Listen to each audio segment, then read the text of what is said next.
Olá! Tá começando o 63º episódio do Área de Trabalho da Gigahertz, patrocinado nessa semana pela Firmou Consultoria e pelo aplicativo Ulisses. Quem tá falando aqui é o Marcos Mendes e assim como toda semana, a Bia Kunze, Garota Sem Fio, também tá por aqui. Tudo bom, Bia? Tudo bem, Marcos? Olá, pessoal! Dormiram bem depois do nosso episódio sobre sono? Estão dormindo melhor? Espero que sim, espero que as dicas tenham ajudado. Também espero. Recebemos alguns feedbacks sobre isso, eu vou comentar já já. Mas, Bia, eu quero saber de você como é que você tem dormido agora que o ICQ tá bloqueado no Brasil. Olha, eu tinha visto um tempo atrás que o ICQ tinha voltado. Acho que ele nunca se foi, então foi a volta dos que não foram, né? Mas eu fiquei meio chocada, assim, em saber que tipo de usuário que estava usando o ICQ, né? Isso realmente me assustou bastante. Então, a gente tá vendo as notícias aí, tá tendo investigações aí, criminais, de usuários compartilhando conteúdos criminosos mesmo no ICQ, e é bem assustador. Mas eu sinto um pouquinho de saudade do ICQ, assim. Eram tempos mais simples. Nossa, sim, né? Aquele barulhinho dá uma saudade, né? Só de ver o logotipo do ICQ já veio o barulhinho. Ele é uma imagem com som, é uma coisa incrível da tecnologia, né? Nossa, é automático, né? Aham. E é uma pena e curioso como essa história se repete, porque você tem plataformas que acabam sendo meio abandonadas e viram redutos de coisas legais, porque ninguém tá prestando atenção, ninguém tá policiando, né? Especialmente no caso do ICQ, que a gente até comentou quando ele foi redescoberto, né? Como você falou, a volta dos que não foram, porque ele nunca sumiu, mas ele só deixou de ser usado, como ele estava migrando mesmo para virar sei lá, um Skype, uma coisa assim, né? Mais para videochamada, esse tipo de interação. Interação, mas dava para ver que não é exatamente o investimento em estrutura contínua, etc. Então, os criminosos sempre vão achar esses redutos para seguir fazendo bobagem. E no fim das contas, eu vou procurar, e se eu encontrar, eu deixo aqui na descrição do episódio um link para um episódio bem interessante do Tecnocracia, em que o Felipe explicou sobre como o Orkut também, ele acabou, na verdade, por um problema super parecido de imagens criminosas, especialmente aqui no Brasil, né? Então é uma pena que isso se repita, mas tá aí, neste momento, eu tô vendo aqui, entrei no site agora há pouquinho, isso aqui segue bloqueado aqui no Brasil.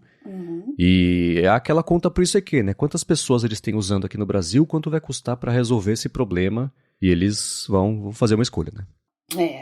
Muito bem, vamos começar com os follow-ups aqui em relação às últimas semanas, e a gente comentou sobre o microgerenciamento de sono na semana passada, etc, e como uma dica que eu dei foi assim, deixa o telefone longe da cama para não cair em tentação e livrar-se do Facebook antes de dormir, né? E o Rafael Spisla falou que ele há anos tenta dormir sem o telefone por perto e nunca conseguiu, porque ele precisa do despertador. Ele falou que testou vários modelos, mas nenhum é personalizável como o celular, e acordar com o barulho do despertador tradicional para ele é terrível, não só para ele. Ele falou que dá estresse, né? Já nos primeiros minutos aí do dia. Ele até chegou a comprar um despertador minimalista de uma marca chamada Mudita, que eu adorei o nome, que tem produtos de Mindful Technology. E ele falou que o produto é bem legal, tem sons para você escolher, tem USB-C, luz ajustável, etc., mas tem um quase imperceptível tic-tac do mecanismo que fez ele voltar para o telefone depois de um dia de uso, e eu não culpo ele, né? Ele falou que precisa de total silêncio para dormir bem e perguntou se a gente teria alguma sugestão de despertador ou ideia para acordar no horário sem tecnologia e mandou um PS. Ele está vendendo o Muditabel para quem gostou da ideia, tá lá no Mercado Livre, procurei, encontrei, então procurem que vocês encontram também. Olha, sugestão de despertador, vamos pensar aqui, sem tecnologia, né? Puxa, eu sou do tempo do rádio-relógio. Lembra do rádio-relógio? Ficava do lado da cama, tinha aquele letreiro vermelho, e você tinha a opção de acordar com o som do rádio, que era assustador do mesmo jeito, né? De repente você não tem um desses empoeirado, Rafael, em algum canto da casa aí, na casa da família, dos pais, dos avós, principalmente, né? Aquele que tinha um botão amarelo em cima pro snooze. Isso, exatamente. Olha, eu nunca fui atrás disso, não. Acho que a gente pode procurar aí, quem tiver mais sugestões para ajudar o Rafael, manda um feedback pra gente aí. Que tipo de despertador vocês usam? A dica que eu vou dar pro Rafael é a seguinte. Ele pode até continuar usando o telefone como despertador, mas deixa fora do alcance físico mesmo. Coloca, sei lá, se tiver uma mesa de cabeceira do lado da cama, não coloca lá. Coloca, sei lá, no canto do pé da cama, cuidado pra não pisar em cima, mas ainda assim, só de deixar longe, você não tem aquela sensação de que tá acessível, você vê só mais uma coisinha, checar só uma coisa. Putz, será que eu fiz isso? Não. Então é eliminar a tentação física mesmo, né, de você... Pra você pegar o telefone, vai ter que levantar e até lá buscar, e você não vai fazer isso. E eu garanto que vai adormecer mais rápido, porque em diferentes condições eu fiz esse teste e todas as vezes dormi muito mais rápido do que se eu estivesse com o telefone por perto. Então, né, o despertador pode ser, não sei, cada um tem a sua preferência, né? Eu prefiro uma música um pouco mais calma, né, pra ir... E, inclusive, no iPhone tem o despertador, ele vai aumentando o volume aos poucos, né? Não dá um play. Então eu tenho um pianinho, uma coisa que já é um pouco mais suave assim, e ele vai aumentando a intensidade e desperta meio naturalmente, com o asterisco de que agora eu odeio essa música, mas é impossível se amar a música do despertador depois de um tempo usando, né? Acho que ele... pra todo mundo é uma experiência meio parecida. Nunca coloque a música que você gosta como despertador, vai ser um péssimo resultado no longo prazo. Bom, a minha sugestão para o Rafael, imagino que ele não tenha um smartwatch ou pulseira inteligente, compra uma pulseirinha, uma Mi Band, não precisa ser a última, pode ser uma mais antiguinha, porque eu consigo acordar hoje antes do despertador, mas o despertador continua ali no meu braço, ele simplesmente vibra no meu braço. Então, não é nada traumatizante, não é nada assustador, assim, é bem tranquilo mesmo. E você não vai gastar muito, viu? Não sei quanto que você pagou no Mudita Bell, mas você pode comprar uma usada ou comprar um modelo mais antigo. Você não vai gastar muito, não, se for pro objetivo apenas de ser um despertador discreto. Boa, excelente dica. Eu lembrei daquela Jawbone Up, que foi a primeira pulseira inteligente que eu tive. Isso, eu lembro. Era curioso porque ela era tão frágil que ela quebrava, você mandava e-mail, eles mandavam outro. Não tava nem aí. Ah, putz, quebrou? Beleza, volta aqui, né? Eu lembro. E ela tinha esse lance de acordar você, né, de despertador. Era uma pulseira, não tinha nem display, né? Tinha só um vibrazinho ali dentro. E também tinha esse lance de acordar você com diferentes intensidades crescentes pra você não assustar do braço chacoalhar logo de manhã, né? Eu tive uma também, era bizarro o dispositivo sem visor, né? Você tinha que estar com o celular, configurar tudo pelo aparelho ali pra pulseira funcionar. Eu gostava bastante dela, mas tinha o mesmo problema, né? De repente, do nada, pifava. Isso era sai muito um louco. pedaço. Muito bem, seguindo com os follow-ups, a gente comentou sobre os sonhos malucos, quando a gente acorda logo cedinho, depois volta a dormir um pouquinho, e o Guilherme Rambo falou que com ele é a mesma coisa, ele falou, pode Olha me só. incluir na estatística. Geralmente quando eu acordo lá pelas 5h30, 6 e volto a dormir mais umas horinhas, tenho muitos sonhos e sonhos muito loucos. Eu vou tentar descobrir o motivo dessa característica peculiar que algumas pessoas têm, né? Esse sono da manhã e os sonhos loucos com pesadelos aí vinculados. Realmente é bem bizarro. É mesmo.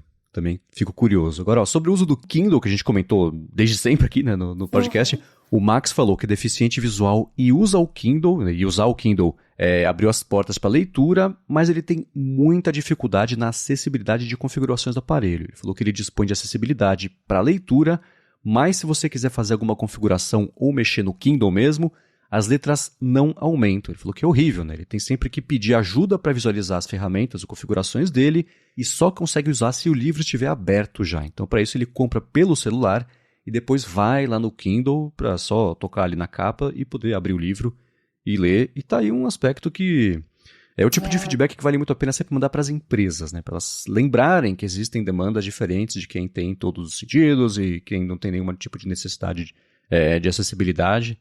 Mas tá aí, nunca tinha pensado nisso, né? Pra você chegar na acessibilidade, isso tem que ser acessível também, senão mata um pouco o propósito, né?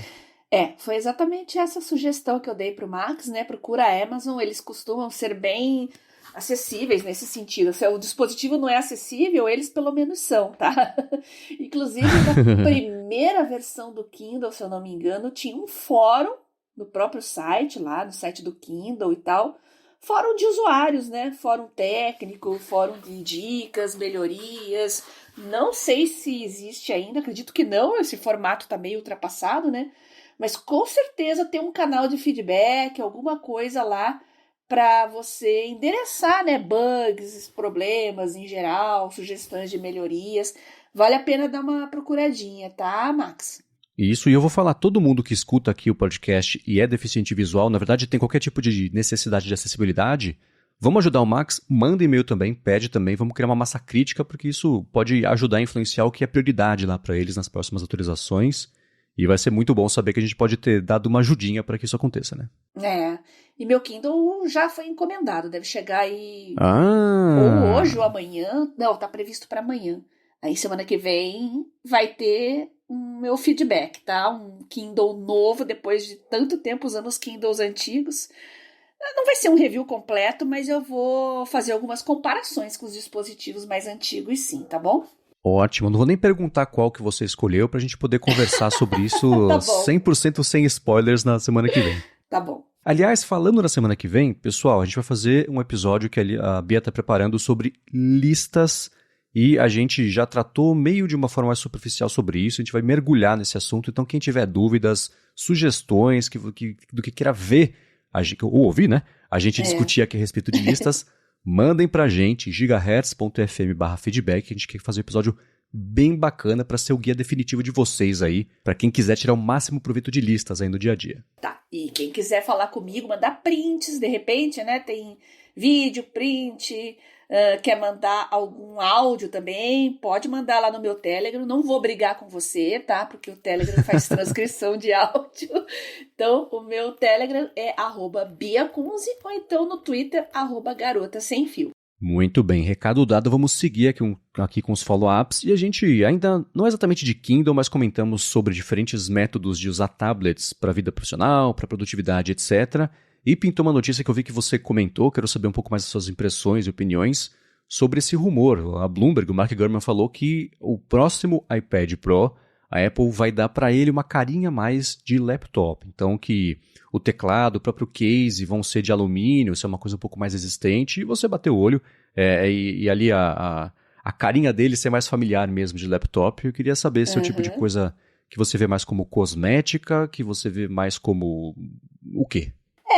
Eu lembrei na hora do Surface, né, da Microsoft, que eu acho uma proposta de laptop, de híbrido, vamos dizer, não dá para chamar de laptop, não dá para chamar de tablet, é um híbrido, né? E eu acredito que o iPad Pro, né, se tiver realmente essa cara aí, também vai ter um jeitão de Surface, de híbrido, só que não é um híbrido, né? Porque tem um sistema operacional móvel, diferente do Surface. Não sei, eu acho que muita gente já está usando assim, pelo menos na universidade, eu vejo direto, tá? Tanto com dispositivos da Samsung, tanto com dispositivos da Apple, e acho que vai agradar, viu? Uma parcela grande de usuários. Tenho essa impressão. Boa, é curioso porque nessa mesma semana saiu esse rumor aí sobre o iPad e também um que a Apple pode estar preparando um MacBook mais barato, de baixo custo, para competir justamente com os Chromebooks em faculdade, universidade. Esse rumor é um pouco mais estranho, mas ainda assim, onde tem fumaça, pode ter alguma coisa, né? Então, tá aí a Apple atentando para isso. Não acredito muito, não. Até porque ia acabar matando esse iPad aí, não é? Sei lá. Uhum. Se o foco são os estudantes, eu acho que esse MacBook aí ia acabar canibalizando o iPad Pro. Então, não faz muito sentido esse rumor. Mas vou deixar na descrição para quem quiser ler também essas notícias. E antes da gente concluir aqui o follow-up, eu vou tirar um minutinho do episódio para agradecer a Firmou Consultoria, que está patrocinando mais uma vez o Área de Trabalho e vai resolver para você tudo que é pendência de abrir ou manter também a sua empresa. A Firmou oferece serviços de contabilidade consultiva e gestão financeira e ela é especializada em startups, empreendedores, profissionais liberais, pequenas e médias empresas. Então, para você que está pensando em abrir a sua empresa ou desenrolar alguma pendência aí da vida PJ, do seu CNPJ e tudo mais, a Firmou resolve. Ela vai além de oferecer serviços de contabilidade financeira e do dia a dia e atua como uma mentora financeira para você e para sua empresa. A gente aqui da Gigahertz conhece muito bem isso, porque é graças a ela que a Gigahertz está no ar. A gente, desde o começo, confiou e aproveitou muito bem tudo que a Firmou oferece, conseguiu lançar a rede em tempo recorde sem atraso, problema na parte burocrática, financeira e tudo mais, que para mim foi um recorde. A Firmou conhece as melhores estratégias para você abrir e manter a sua empresa sempre de olho em economia de custos, nos tributos certos para cada categoria, e ela sabe fazer a legalização de impressos do jeito certinho para você ganhar tempo. não tem nada melhor, né, do que deixar isso na mão de quem sabe o que faz, vai fazer direito e livrar o seu tempo para fazer o trabalho. Isso também é produtividade, no fim das contas, né? Então, para conhecer melhor os serviços aí da Firmoo e se livrar desse perrengue, que é essa parte burocrática e financeira também da legalização ou manutenção fiscal da sua empresa, faz o seguinte, vai no Instagram, vai no Facebook e procura por @Firmoo Consultoria. Ela está pronta para ajudar todo mundo que escuta o área de trabalho, independente do que você precisa, e a gente tem certeza que ela vai resolver para você, assim como faz todo dia aqui para a gente. Então, mais uma vez, @Firmoo Consultoria, ou no Facebook ou no Instagram. Muito obrigado a Firmoo pelo patrocínio de mais esse episódio do podcast e por literalmente todo o apoio a Gigahertz. Obrigada ao pessoal da Firmoo Consultoria por estar junto com a Gigahertz e acreditar no nosso trabalho. Obrigado, e vamos lá. Na semana passada eu falei de um link super interessante sobre Aptabase versus Notion versus Obsidian e etc. Coloquei o link na descrição, mas o link estava quebrado. Então eu vou colocar o link certo na descrição deste episódio e já arrumei também o da semana passada, porque o pessoal falou, escuta, fiquei super interessado e cadê? Então eu vou deixar isso na descrição. E também sobre Obsidian pintou uma coisa bem interessante. O David Sparks, que é um cara das antigas aí do universo Mac, ele faz desde sempre o Mac Power Users, etc., o podcast super famoso, ele cria de tempos em tempos guias super completos e aprofundados de diversas ferramentas, e ele escolheu justamente Obsidian para fazer o guia novo dele. Saiu, acho que foi na semana passada, ou nessa semana talvez, o tempo tá meio maluco, um episódio do Mac Power Users, que ele fala sobre o Obsidian e sobre o guia que ele fez. Ele também está vendendo, tem dois planos para você comprar, e ele está oferecendo desconto lá que tem na descrição do episódio para quem quiser dar uma espiadinha. E ele próprio fala, Obsidian não é fácil de você sair do zero e começar a usar, porque a curva de aprendizagem dele ela é bem íngreme, mas depois que vai. E o David Sparks é um cara super didático e, enfim, eu confio, não vi esse guia, mas já garanto que para quem tiver interesse e quiser conhecer, vai ser um guia bacana, porque ele não erra quando ele faz um negócio desse. Com certeza vai matar as dúvidas de todo mundo aí, vale a pena. Acessem o link ali na descrição que vocês vão acessar como é que é o nome? Obsidian Power Users, é isso? Não, Field Guide, o né? Obsidian Field Guide. Legal. Boa. Só para deixar óbvio, não é um patrocínio, só que eu confio muito no que ele faz e vou deixar aqui. E o Obsidian já é uma coisa que a gente vem falando aqui há algum tempo, né? Uhum. Muito bem, agora seguindo, para a gente encerrar o follow-up, a gente comentou de privacidade extrema alguns episódios que a gente recebeu o Guilherme Rambo, e o Silas Monteiro mandou para a gente, queria saber o que a gente achou, né, tanto você, Bia, quanto eu, sobre a matéria que pintou lá no UOL, que é sobre o que as farmácias sabem sobre a gente. Uma matéria que ficou super interessante da Amanda Rossi, em que ela explica não só a parte que fica à margem, na beira ali do que é legalizado de coletar os nossos dados em farmácia, CPF na nota, dá o CPF para dar desconto, principalmente. E no caso, por exemplo, da Droga Raia, ela própria tem a empresa RD Ads, que serve para fazer venda de publicidade direcionada. Então, o cliente quer falar com alguém que, sei lá, toma remédio para pressão, por exemplo, vai lá, cutuca RD Ads e ela liga uma coisa com a outra.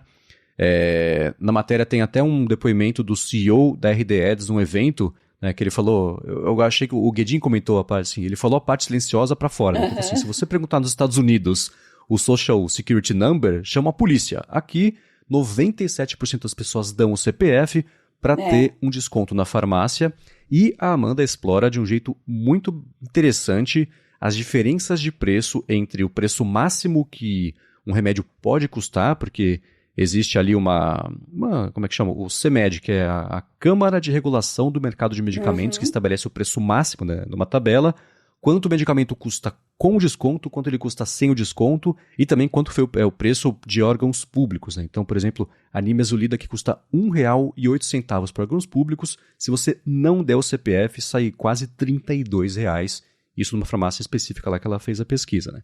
Na matéria, ela fala também sobre que tem um link para um guia de quem quiser pedir para as farmácias excluírem os dados todos que elas têm. Você pode consultar e pedir para receber isso também, e quem pedir vai se assustar com o histórico desde sempre que você deu o CPF na primeira vez na vida para comprar algum tipo de remédio, né? Então, eu vou deixar claro o link na descrição aqui, e eu sei que a Bia vai ter muitas opiniões a respeito disso. Bom, para começar, qualquer farmácia que que você vai, né? Você vai comprar uma aspirina e eles já pedem seu CPF, né? Isso virou padrão. Eu acho que em todas as grandes redes, pelo menos, funciona assim. Agora, essa história de desconto é balela, né, gente? Não tem desconto nenhum. Basicamente, o que você tem é um acréscimo caso você não queira vender seus dados pessoais. É isso, certo? Então, tem que ter em mente que o grande chamariz, né, para o pessoal dar o CPF é o suposto desconto. Não tem nem o que discutir. Quem que vai querer pagar mais caro, né?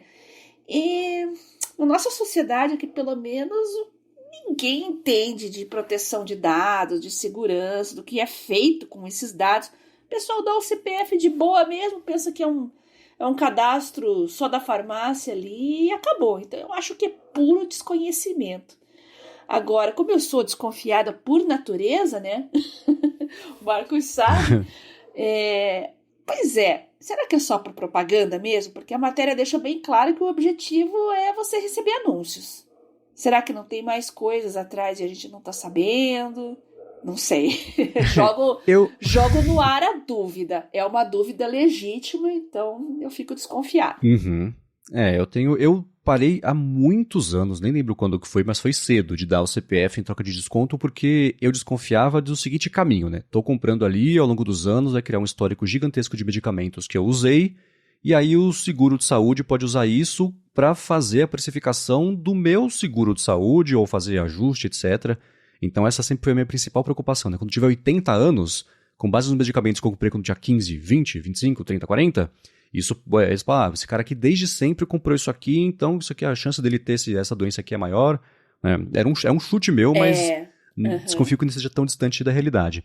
No caso especificamente aqui da RD Ads, um outro depoimento do CEO da empresa, ele fala que os clientes podem ser encarados como audiências. O varejista pode passar a vender mídia para esse bloco de clientes, concorrendo pelo mesmo bolo de investimento publicitário com Google, com Meta.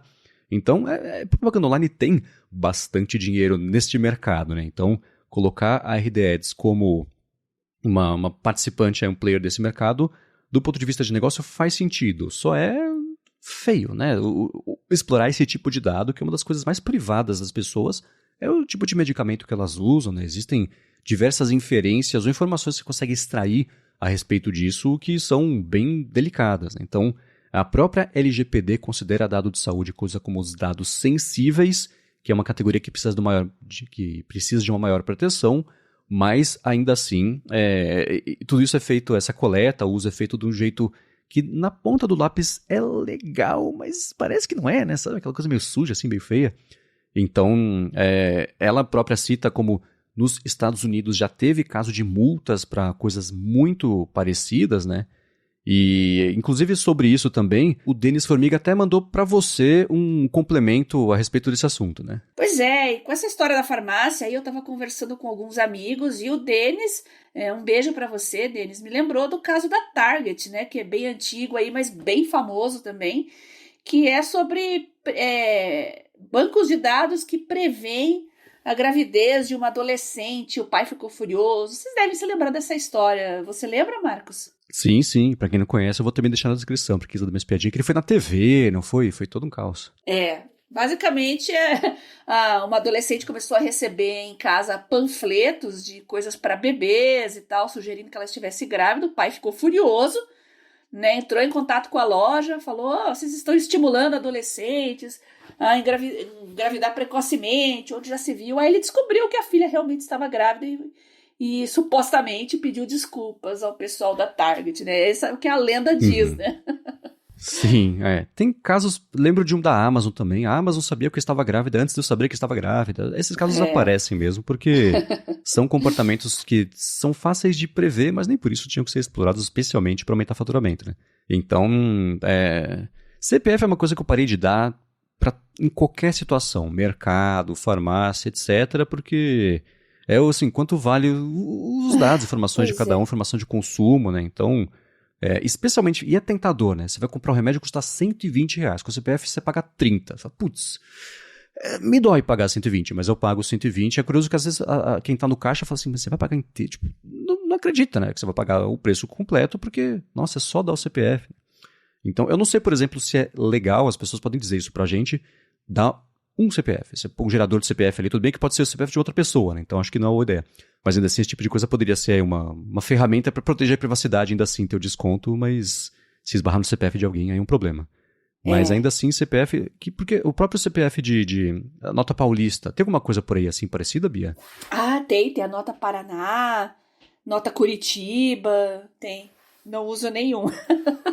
Mesma coisa, né? Porque isso foi mais para combater sonegação por parte das empresas e dar um troquinho ali de devolução de imposto para justificar a pessoa dar, né? Mas aí também, você está dando o seu CPF para ganhar 3 centavos? Jura que é isso que vale o seu CPF, né? Então, eu parei de dar faz muito tempo em qualquer lugar o CPF. Só esse da farmácia que eu não consigo escapar muito, porque eu tenho cadastro com um laboratório farmacêutico direto, porque eu tenho uma doença crônica, tomo remédios bem caros e todo mês tem que ir lá deixar um dinheirão lá na farmácia. Então, infelizmente, como eu já falei em outros episódios, meu CPF está na boca do sapo.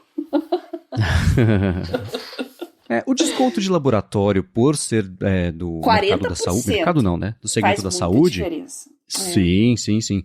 E eu não sei, você pode me dizer se você tiver conhecimento sobre o que acontece quando você dá a informação nesse caso, mas eu suponho que seja um pouco mais seguro, um pouco mais privado do que só dar o CPF ali para ganhar desconto na aspirina, né? Não faço ideia.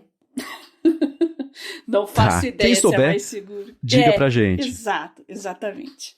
Mas então a recomendação mesmo, né, pra parte da privacidade extrema, assim, se é extremo não deu CPF pra nada, claro, mas pensa por quê, né, que estão dando R$30 de desconto pra você comprar alguma coisa. Quem que te dá R$30 a troco de nada? Não existe isso, né?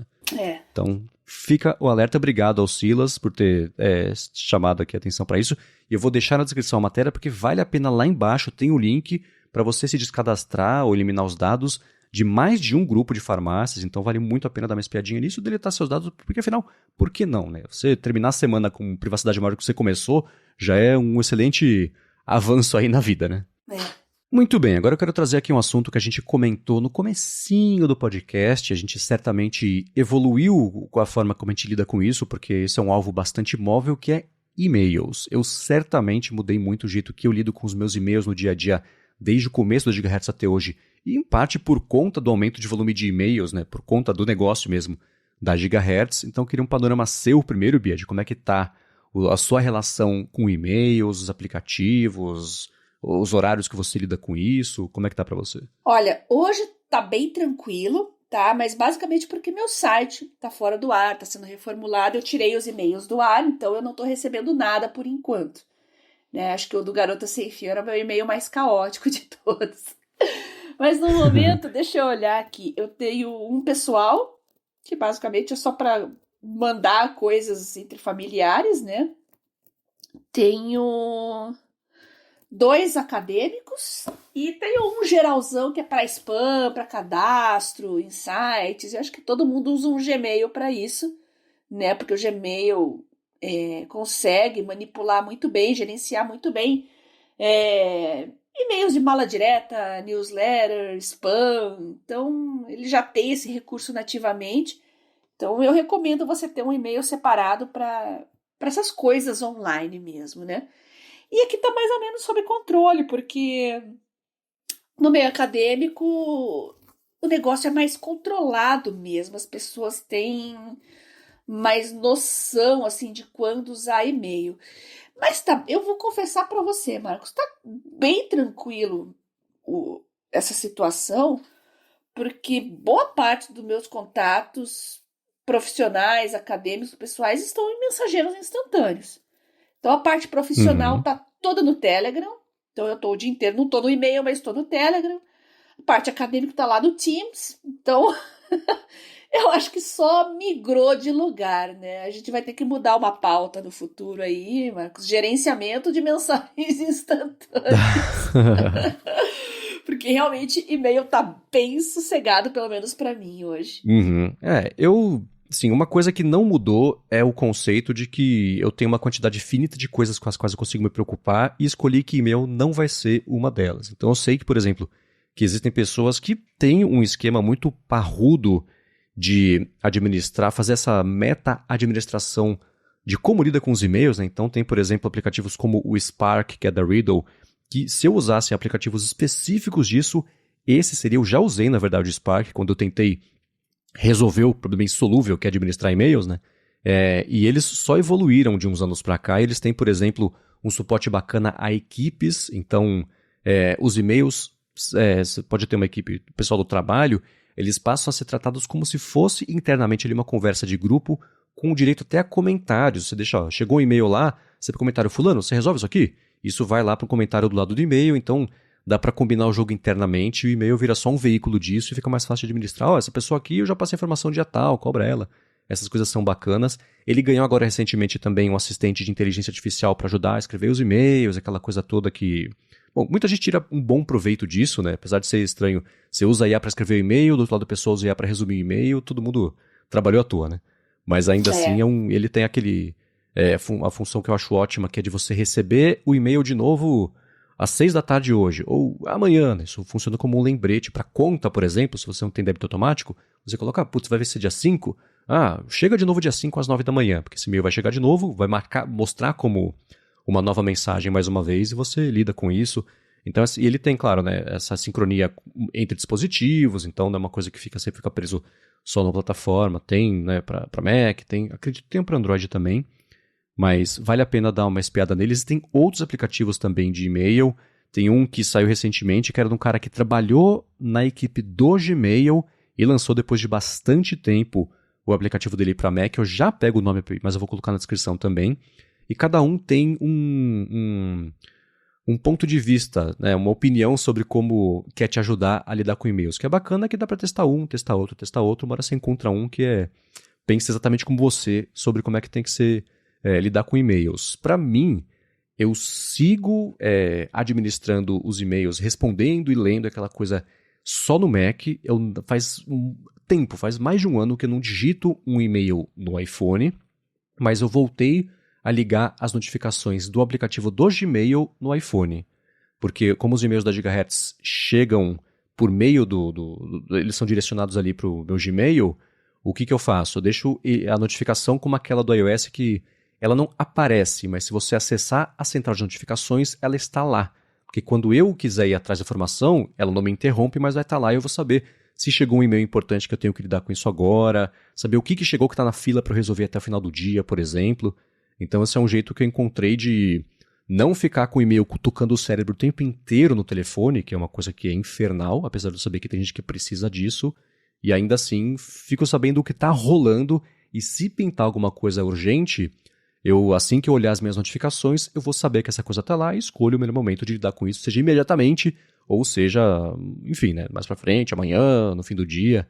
É o jeito que eu estou fazendo isso e tem dado bons resultados de redução não sei, mas não aumento de ansiedade no dia a dia para lidar com isso, porque uma coisa, e isso eu não mudei de opinião, resolver o problema do e-mail é impossível, porque você depende das outras pessoas que não estão preocupadas com a sua produtividade de lidar com e-mail. Se elas querem mandar um e-mail, e pronto, né? Vai mandar a qualquer momento, né?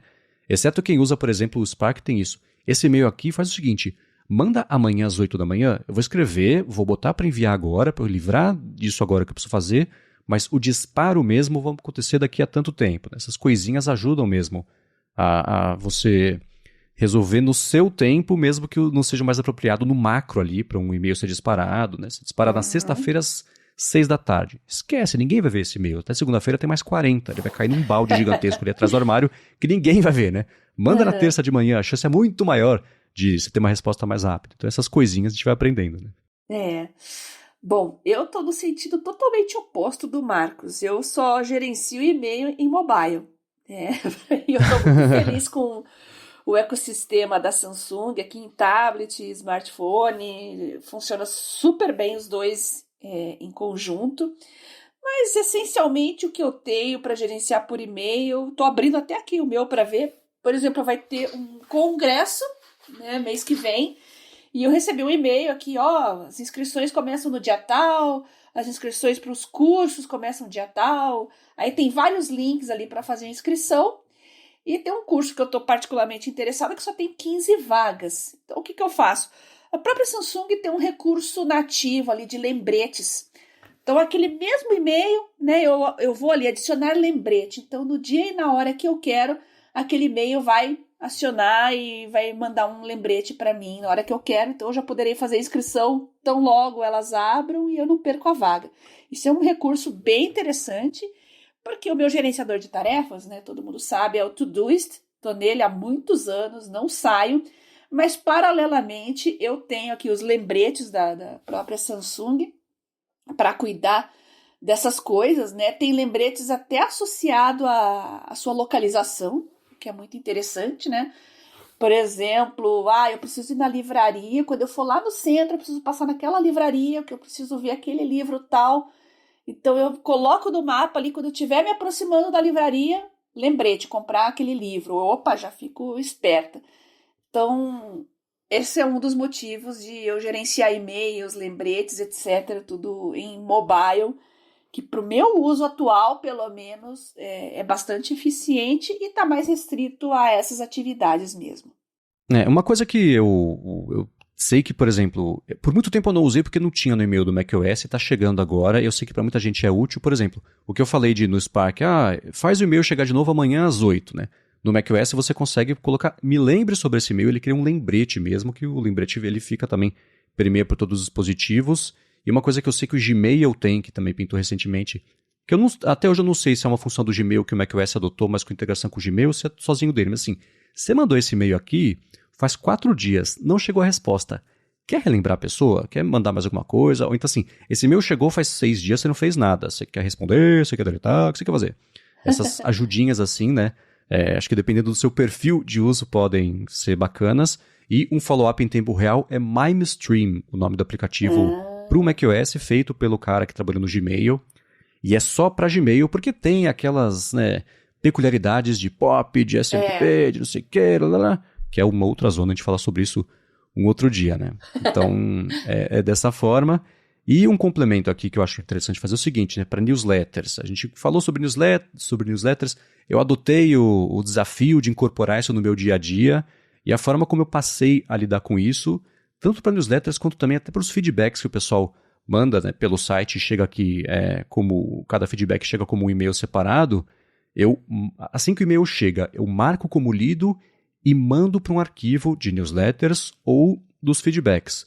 Quando chega o momento de lidar com isso, seja, por exemplo, as newsletters, eu estou deixando mais as sobre inteligência artificial para me manter bem informado, até para gravar o Hipsters Fora de Controle com a Alura. Então, antes da gravação, na véspera, por exemplo, eu dou uma espiada em tudo que chegou de e-mail de newsletters de IA nessa última semana, separo o joio do trigo ali para poder ter substrato para conversar, informações, uns leads ali para dar, links, etc.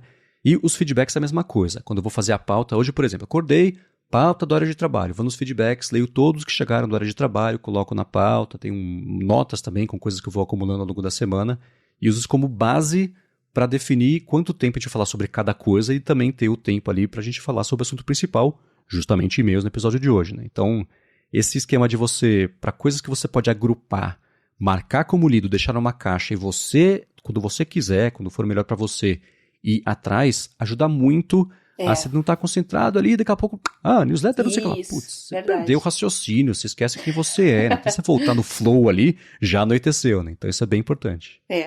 E aquilo que eu sempre falo, o meu lema, gente, notificação é para coisa extremamente necessária. Uma coisa que me dá uma angústia absurda é quando eu tô com pessoas e o celular dela notifica tudo.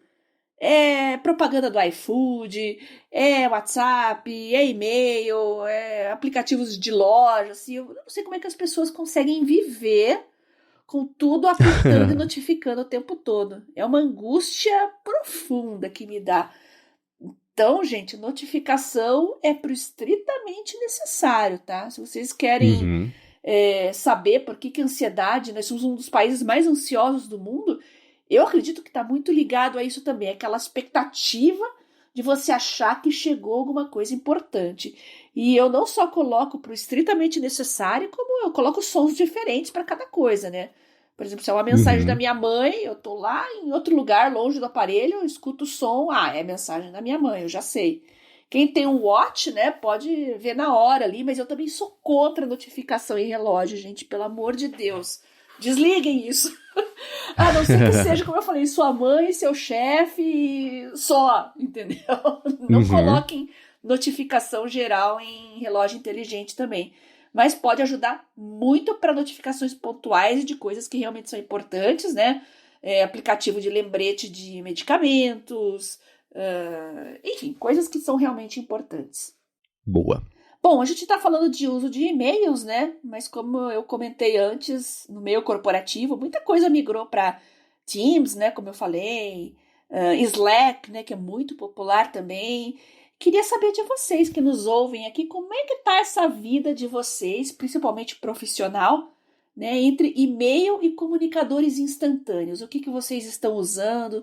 Se sentem mais ou menos estressados com um ou com o outro? Então, o contato que vocês já sabem, gigahertz.fm/feedback, ou então no meu Telegram, @biacunze, no Twitter, @garota-sem-fio. Contem pra mim que eu tô bem curiosa. Eu quero ver quem tem o jeito mais estranho de lidar com e-mail no dia a dia. Quem tiver o jeito mais escabroso, que não faz o menor sentido, que a pessoa fala assim, é horrível, mas pra mim funciona. Imprimo, mando por telegrama pra chegar no... Não sei. Quero Manda saber, bala. porque vai ser... Exatamente, é sempre divertido ver como as fiações das cabeças das pessoas são bem diferentes entre uma e outra pessoa, né? Legal. Agora, para finalizar o episódio, eu vou trazer a parte do Área de Trabalho Responde, que a gente traz ocasionalmente aqui. Quando alguém manda uma dúvida, uma pergunta que pode ajudar não só quem fez a pergunta, mas também quem escuta aqui o podcast, eu vou fazer isso. Mas antes, vou tirar um minutinho do episódio para agradecer ao aplicativo Ulisses, que está mais uma vez patrocinando o Área de Trabalho, o que me deixa muito feliz, que é um dos aplicativos favoritos que eu tenho, que eu uso há anos, aí faz quase 10 anos que eu só uso o Ulisses para tudo quanto é coisa de produção de texto. Este roteiro eu escrevi no Ulisses, depois joguei pro Text Expander para poder puxar aqui para falar na pauta inclusive, mas isso fica para um outro episódio, né? E eu uso não só para fazer textos compridos, mas anotação rápida, redigir um e-mail antes de passar pro e-mail mesmo, porque já faz muito tempo que eu condicionei meu cérebro a pensar assim, se eu vou escrever é no Ulisses, tela cheia, tela vazia, sem ferramenta, sem nada, só o texto que eu tô compondo e flui muito melhor aí as ideias. E ele tem suporte, por exemplo, a Markdown, né, a várias variações de Markdown, as customizações, é super flexível também para você exportar os textos em vários formatos. E uma coisa que eu sei que o pessoal adora é a coleção de ferramentas de produtividade que eles oferecem. Então tem objetivos de escrita, tem que escrever 1.800 palavras até as 4 da tarde. Você coloca lá, ele vai colocando tipo um odômetro do objetivo cumprido. Então para quem vai escrever um livro, por exemplo, são tantos capítulos até o mês tal, ele vai pegar na sua mão e vai te ajudando a entender onde que você está no processo, que é uma coisa super útil. E outra coisa também que ele oferece é um sistema de revisão assistente de escrita para você poder melhorar, enfim, né, sacar se está tudo certo lá. Desconfio que em breve vá pintar coisa de IA também, mas isso não tem hoje.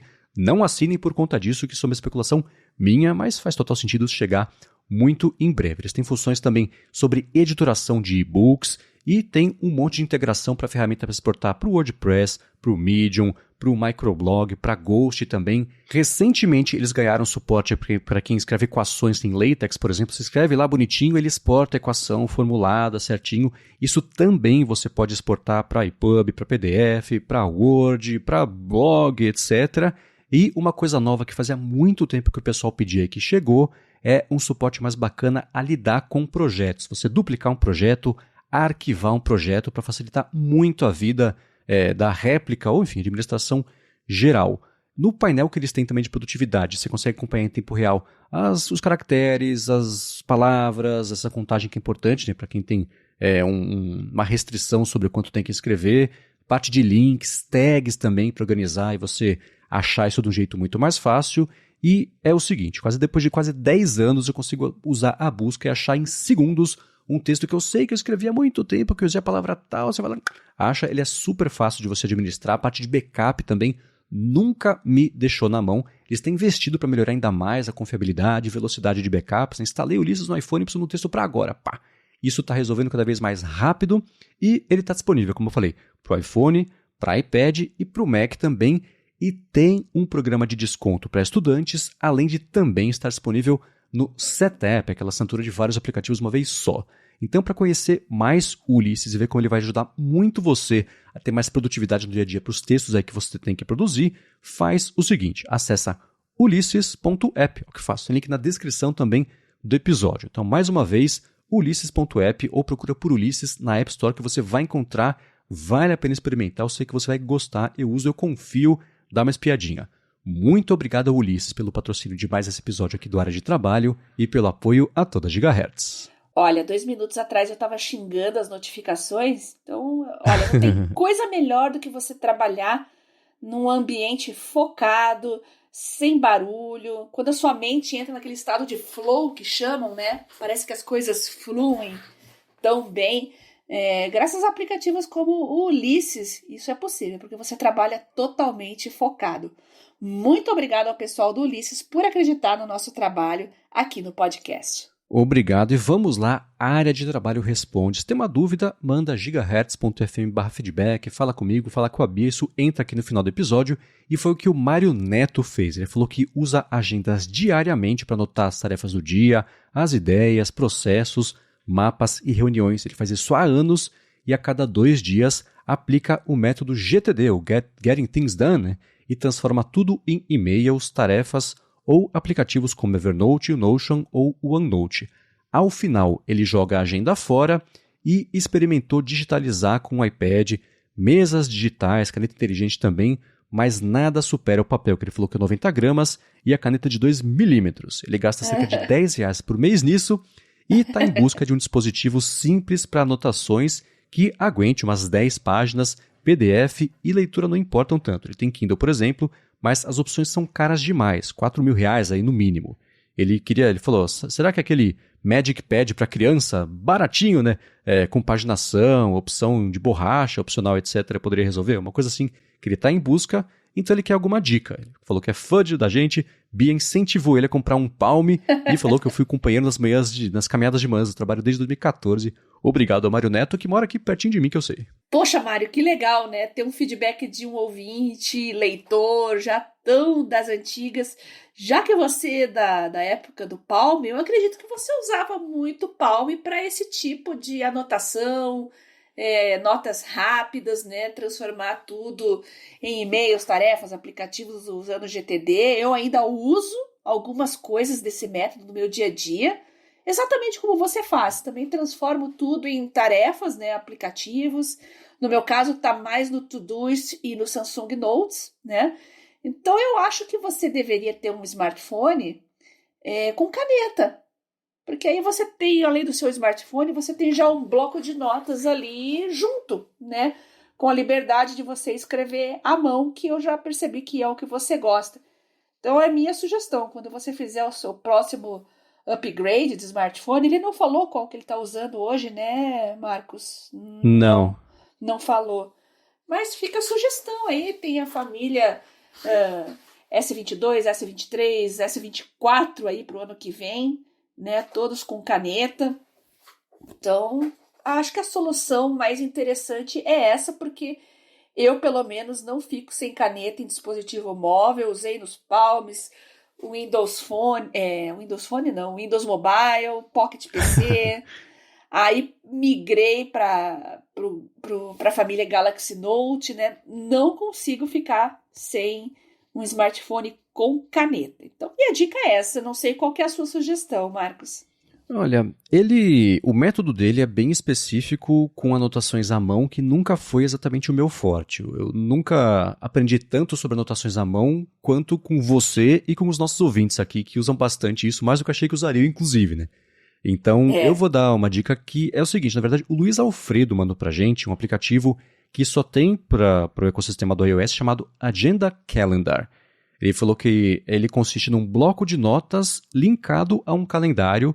Ele falou que fica fácil fazer diários, usar a mesma nota nas consultas, por exemplo, do médico, anotar uma reunião e retornar para ela, clicando ali, tocando no dia, e a data do calendário guarda um link para a nota. Então, eu vou deixar, pode não ser exatamente o que ele está buscando nesse processo todo que ele tem já da produção específica em diferentes lugares, mas se colocar esse aplicativo nesse workflow, facilitar uma das coisas, para mim já é uma vitória para uma coisa que ele faz todos os dias, né? Então eu vou deixar aqui na descrição, não só para o Mário Neto, mas para todo mundo poder conhecer, dar uma espiadinha, ver se rola aí de entrar no workflow. Mário, vamos continuar nosso papo aqui. Conta pra gente qual que é o smartphone que você usa atualmente, se você já experimentou usar algum com caneta, se habituou ou não, manda mais um retorno pra gente aí que a gente acompanha, tá bom? Boa. E Bia, eu vou fazer agora o Área de Trabalho Responde, uma pergunta minha pra você, que nem estava na pauta, mas eu acho que vale a pena a gente explorar um pouquinho mais, que é o seguinte, né? Você é uma usuária ferrenha do telefone com caneta e já falou sobre para você os benefícios de escrever com a própria pata ali, não digitar mesmo, né? Uhum. Mas que tipo de interação ou de produtividade você tira do fato de você ter a caneta que seria impossível você fazer no seu telefone se você tivesse só que digitar, usar o dedo, enfim, não ter a stylus. Na verdade, ter a stylus abre o que para você que seria não difícil, mas seria impossível você fazer sem ter isso aí para usar? Aquelas ideias que vêm na tua mente na hora e você precisa registrar em algum lugar na hora. Isso é muito comum, né? Às vezes você lembra, poxa, nossa, acabou o desodorante. Quando eu for na farmácia eu vou comprar. Você não vai comprar, daqui a 2 minutos você já esqueceu que teu desodorante acabou. Então, quando você tem um smartphone com a caneta, pelo menos os que eu uso aqui, mesmo com a tela desligada, quando você saca a caneta com a tela desligada, você consegue fazer, ele abre automaticamente ali uma nota, né, do Samsung Notes, que eles chamam de notas com tela desligada. Então você escreve na tela preta ali mesmo, você tira a caneta e escreve comprar desodorante. Depois você pode passar essa informação para o seu gerenciador de tarefas, colocar um alarme, mas às vezes ocorrem coisas na sua rotina, aquela correria, às vezes você não está na sua mesa, não está perto do computador, está na rua, e você precisa registrar na hora. Então, o meu uso é aquele brain dump que chamam, né? Você esvazia a mente, aquelas coisas que você vai precisar processar depois, colocar em algum lugar, ou registrar, colocar em alguma lista. Tem que ser na hora, senão você esquece. Então, para mim, o uso primordial é esse. Uhum, boa. Você costuma, que eu sei, por exemplo, quando a Samsung anuncia um telefone novo que tem stylus, sempre tem alguém mexendo numa planilha de Excel. Tá lá, canetando, rabiscando. Eu sei que, por exemplo, a anotação de PDF é uma coisa que você faz todo dia, mas esse tipo de imagem de produtividade que você bate e fala, nossa, a pessoa está mexendo no Excel no telefone com a caneta. É uma pessoa muito produtiva.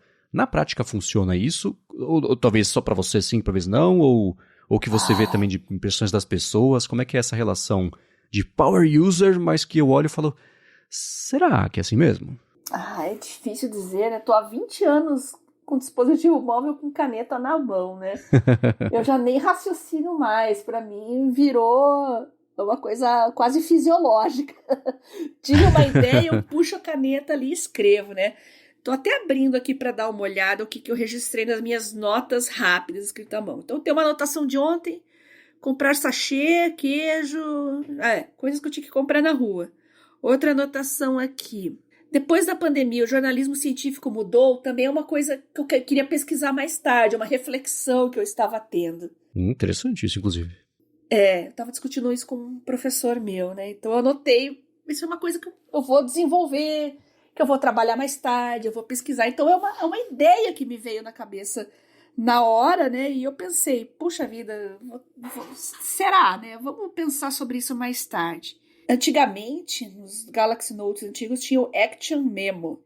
Então tem um monte de notinha amarelinha que é do tempo do Note 5 ainda. Nossa. E que eu salvei mais por registro, assim, porque às vezes eu quero mostrar no futuro como eram as coisas antigamente. Então algumas coisas eu deixo, né? Então eu tenho uma anotação bem antiga aqui. Acer Switch Alpha 2, notebook estilo Surface. Eu só escrevi isso. Nicholas Carr, A Geração Superficial, que é um bom livro, por sinal. Alguém deve ter me recomendado e eu anotei um livro. E essas notas todas de diferentes categorias, elas todas vão parar num mesmo balde, que é o de anotações que você fez. Jeito rápido. Action Memo. São anotações que eu vou processar depois e vou pôr em algum outro lugar. Ou então executar, né? Fazer Sim. aquela ação, digamos assim. Uhum. Então, é o tipo de anotação que eu faço instantaneamente, quando eu preciso de uma coisa na hora ali, sem pensar muito. Beleza. Obrigado pelo esclarecimento, que eu tenho pensado nisso sobre... Vai que um dia aparece um iPhone com caneta, pra entender o que pode ser tirado de proveito disso, ou que tá fazendo falta e ninguém sabe, sei lá. Aham. Bom, para encontrar os links do que a gente comentou ao longo do episódio, inclusive esse livro que a Bia acabou de falar, vai ter tudo na descrição aqui, ou então em gigahertz.fm/adtrabalho/63. Eu quero, é claro, agradecer ao aplicativo Ulisses e à Firmou Consultoria pelo patrocínio desse episódio, a vocês que avaliam, que recomendam, que deixam estrelinhas, corações, comentários a respeito aqui do podcast. Lembrando que perguntas você podem mandar, uma das alternativas é gigahertz.fm/feedback. Eu quero, claro, agradecer a você também, Bia, por nos ajudar a ser mais produtivos com e-mails e canetas aqui nessa semana. Eu que agradeço a você, Marcos, pelo convite para participar desse projeto maravilhoso, os nossos patrocinadores que viabilizam ele e, claro, vocês, ouvintes, sempre mandando dúvidas, sugestões, comentários. Então não se esqueçam que semana que vem tem Kindle novo e listas vai ser o assunto principal. Vocês já podem mandar suas perguntas, tá? gigahertz.fm/feedback ou então lá no meu Telegram, @BiaCunze, no Twitter, @GarotaSemFio. Boa, eu sou MVC Mendes lá no Mastodon, Instagram e Threads, apresento o A Fonte toda segunda-feira e co-apresento a área de transferência toda sexta-feira aqui na Gigahertz. Apresento também toda sexta-feira o Hipsters Fora de Controle para a Alura sobre inteligência artificial aplicada e escrevo todo sábado para o Mac Magazine. Obrigado mais uma vez pela audiência de vocês e a gente volta na quarta que vem. Beijoca sem fio a todos e até semana que vem.